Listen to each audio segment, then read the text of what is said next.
Hello guys, welcome back to our channel. Today, we'd like to introduce you a film called Man in Black 3. For beginning, please feast your eyes on a charming woman. Except the cake is pretty shaky, everything is good. I thought she is bringing the cream cake for a handsome man. It turns out for a old man looks like a monster. The man with an arm off and two eyes that look like binoculars is Boris. People usually call him Boris the Animal. He is an intergalactic criminal. He and his girlfriend are snogging. This scene should have made people jealous, but no, they make me sick. To celebrate for something, he want to eat the cream cake. He'd like to pills man cut it. Instead of cutting the cake with a knife, this fat policeman punched the cake with his fist, causing the cake to fall apart. Suddenly, from the cake there are a monstrous animal with sharp legs coming out and killing two policemen. Under Boris' command, it broke the chains for its lord and crawled into his monstrous palm in an instant. They go to the door and kill the prison guards easily. An army appear. He should have been killed, but no, he used heavy weapons to make a hole in the ceiling of the prison. All disappeared. From his legs, roots sprouted suddenly and went deep into the floor in order to help him balance, and then he let the girl fly free. He finally escaped from the prison built on the moon and returned to Earth for revenge. In the Earth, these two guys are K and J. They are secret agents. They have researched and invented a camera that can erase other people's memories, only good things left. They have a mission to protect the Earth from the invasion of aliens.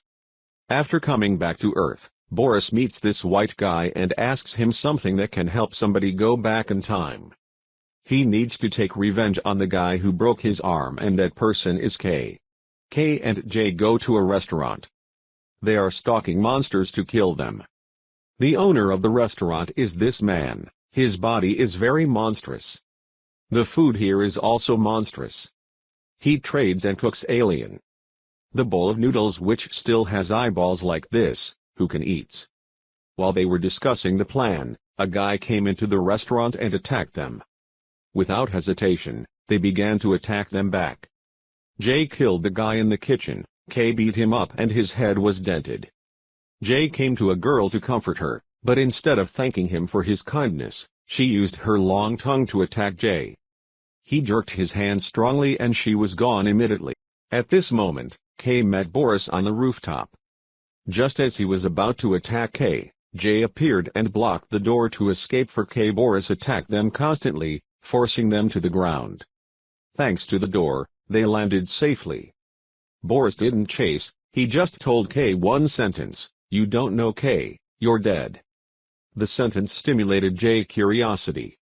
J tried to ask K what happened, but K just said, "My biggest mistake in the past was to imprison him instead of killing him." J replied to K that now we will kill him together. Because K did not want his partner to be in danger, he told J not to get involved. J went to the secret office to see some information about Boris and some of his murders. By the way, he looked at some information about K and discovered that K was not only responsible for the arrest of Boris, but also deployed ArcNet, a shield that helps prevent the Boglodites from attacking Earth. In the evening when J was playing video games, he received a call from K. K seems like to release a secret, but finally, he hung up in silence. K opens a secret box hidden behind a bookcase, in which there are many heavy weapons. K chose to take a gun. K fired one shot. He disappeared, and in his room, a very strange space appeared suddenly. Space changed. Maybe K got back in time, he back to 1969. The next morning J went to K's house, but the person who opened the door was a woman and she said she didn't know who K was. So angry, J snatched the cup of chocolate from the baby and emptied it. He immediately returned to the office, but no one knew about K. Agent O told J that K died 40 years ago because he saved the Earth from the attack of Boglodite. When history changed and K is dead, J discovers that only his memory is unaffected and no one at the secret office understands his obsession with K. J told O a series of K's habits. She deduced that there was a time that K and Boris had back to 1969. At the moment, The Boglodyte is attacking the Earth. Without K and the ArcNet program has also not been deployed, there would be nothing to protect the Earth from the Boglodyte invasion, so Jay had a mission to go back in time to prevent Boris and save K. Jay meets the white guy and asks him about the exact time Boris came back and also asks him to tell Jay how to go back in time. He gives Jay the key to go back in time. He and Jay go to the top floor of the building, set the time to go back. The only thing Jay have to do is to jump off. At this moment, he probably wants to quit job. Regaining his spirit, he begins to jump down. While flying, suddenly a pincer somewhere blew away the key, but by skillful twisting, he caught the key. Everything changed again. It looked like the same place, but Jay had successfully time-traveled. Return to 1969. After reading documents at secret office, he knew that in 1969, in Coney Island, Boris would commit a murder. So he stole a car and immediately go to Coney Island. This is Boris when he was young. He was at the amusement park. He killed this big-headed old man. Jay found out him and almost caught Boris. Suddenly, there is a gun pointed at his head from behind. It was K when he was young. Before they could say hello to each other, K gave Jay a burning jerk. When Jay woke up, he was in K's agent in the past. After questioning for a while, K found that Jay knew a lot about him, and at the end, he actually sent Jay to erase his memory. As the process begins, Jay tries to tell K that he is here to help K kill Boris and bring peace to the world. Jay tries to plead with K not to erase his memory or else the world will perish. When K heard this, K realized that it was important. At the last minute, K decided to believe Jay, agreeing to let Jay investigate with me. They follow a clue that leads them to a bowling alley. Unfriendly, these two guys intend to attack K. Just in time, Jay appears and attacks them from behind. His head is quite suitable for bowling. Jay immediately showed his talent to his friend. Back to the mission, they discovered the murdered body. Looking at the magazine, they found the next clue. Following the clues, they went to the factory, where they met an alien named Griffin. This person can see the timeline and predict the future. Griffin says Boris is trying to kill him because he has what he wants. He tells K and Jay that if they can defeat him, he will give it to them. Sensing Boris approaching, he had to quickly escape, but Jay deliberately kept him to stay here. At that moment, Boris appeared as the foretold. He almost killed Griffin, but he still escaped. Boris saw that and ran away. Jay chased after him. He climbed into a car, aimed at him and was about to say goodbye to him. Suddenly, the car moved, that makes Jay fall down, truly losing his face. Too bad they went to a bakery, chatting with each other a bit. From a stranger, they find where Griffin is by accident. Mr. K returned all weapons to Jay. They went to the soccer field together and met Griffin there. It didn't look good, but Griffin was actually watching a pretty interesting football match through his powers. This surprised Jay and he found it wonderful. Keep his promise, Griffin gave them a candy box, which was ArcNet, a shield to protect the Earth. Griffin says he lost his planet. He doesn't want to see the human world disappear. He needs some miracle and that K and Jay will protect this Earth. Emotions were overflowing when Boris came and grabbed Griffin and deliberately broke K's car. Genuine cars have a different K-press from the bottom of the car to reveal two cool new motorcycles. Surely the future world will not have a car like this. Eager to try it, Jay was spinning around in the car until his eyes were dizzy. K shows him the controls and the two begin a chase. The racing scene is extremely satisfying. Perhaps after this match, two people will participate in the Association of Formula One drivers. Boris got the ArcNet box from Griffin's neck. After the cat-and-mouse fight, K saved Griffin, and Boris jumped into the wall and caught fire. No, the car caught fire and Boris escaped. After the failed chase, Boris travels back in time to meet his younger self. Asking each other a few questions, arguing a bit in general. In the end, the two Boris allied with each other for the purpose of destroying the ArcNet shield, killing K and invading the Earth.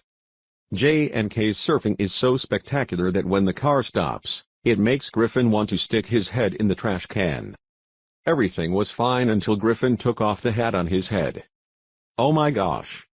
On top of his head was the real ArcNet. It turned out that Boris had just got it was a fake. Griffin used his powers to take it out and give it to K. All K needed to do was launch it into the air. On July 16, 1969, in Florida at Cape Canaveral, there will be a launch event to the moon.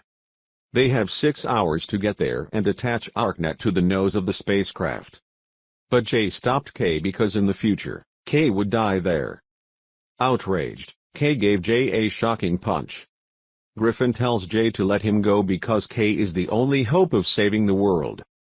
They immediately return to base to meet with Agent O, and she took them to the cosmonaut toolkit that helped them fly to Florida. K and O all were in position and ready to depart. Soon after they reached Florida, they walked in and they were stopped by the police. They were immediately taken to Colonel James's place, for inconclusive reasons, and considered bullshit, so they could not enter. Griffin showed his ability to predict the future to the Colonel and he was persuaded to allow K and J inside. Griffin said goodbye to J and K because he had finished his mission. At this time, Colonel James quickly brought them up to the tower. While chatting with each other about a few random sentences, suddenly the sound of a bang made K and J howl. Boris 2012 appeared to pull J out and K continued to escape. He did not hesitate to throw J down. Fortunately, he grabbed the rope J and landed safely downstairs. Mr. K had reached the top of the tower and was about to go to the bow of the ship when Boris 1969 appeared and punched him. He went to get ArcNet, but K promptly shot him upside down. K went to the ArcNet when suddenly the iron bar moved, causing his leg to get stuck. J distracts him by calling him an animal. Enraged that he throws spikes repeatedly at J. J approached him and hugged him and jumped down. This time he pressed the clock back to the previous time by a few minutes. This time he easily slipped through his spikes with ease and punched him with a slam dunk and killed Boris. As for Mr. K, Boris 1969 came up with the ArcNet. Hey, he's here to give you a break. Quickly, K grabs ArcNet and puts it on the bow. Come on, quickly get out of here. The ship launched into space. Boris also died due to extreme heat when preparing to launch. So K and J have succeeded. Their hard work has paid off and the Earth will also be protected by ArcNet. Suddenly Boris 1969 appeared. He shot and killed Colonel James. K promptly gave it a shot. Perhaps Colonel James did not survive. At that time, there was a boy in the car getting off. The boy's Mandarin watch was similar to Jay's, so it was Jay when he was a child and Colonel James was Jay's father. Mr. K used the camera to erase the painful memory of his father and told the boy that your father is a hero. He immediately returned to reality. After returning, Jay saw his old friend shaking his lap, enjoying music and sipping some cake and tea. Jay thanked Mr. K for what he had done. The two talked for a while, then left. But they didn't see Griffin there. But he discovers K forgot to tip and a meteor is about to hit Earth. K discovered and promptly paid, and the meteorite crashed into a satellite. Griffin happily says, "What a near-death experience." This is the end of the movie. See you in the next movie. Thank you for watching the movie.